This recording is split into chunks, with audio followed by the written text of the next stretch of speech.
Sumqayıtda başı daşa dəyən kişi həyatını itirib. Hadisə şəhərin 13-cü mikrorayon ərazisində qeydə alınıb. Belə ki, 69 yaşlı Teyyub Abışov mağazadan gələrkən anidən müvazinətini itirib. O ilə aldığı xəsarətlərdən hadisə yerindəcə keçinib. Faktla bağlı Sumqayıt şəhər prokurorluğunda araşdırma aparılır.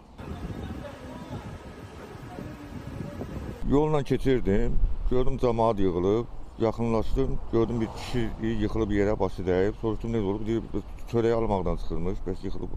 Sonra dalıyla gördüm, qovum əqrəbalar da oradaydı, polislər gəldi, skora gəldi, apardılar. 20 yanvar tarixində saat 18:30 radələrində Respublika Təcili və Təxirəsalınmaz Tibbi Yardım Mərkəzinə Sumqayıt şəhərinin 13-cü mikrorayon ərazisindən təcili çağırış qeydə alınıb. Daxil olan çağırış əsasında dərhal çağırış ünvanına Təcili Tibbi Yardım Briqadası cəlb olunub. Təcili Tibbi Yardım Briqadası tərəfindən 1957-ci il təvəllüdlü kişi cinsli şəxsin həkimə qədər ölüm faktı qeydə alınıb.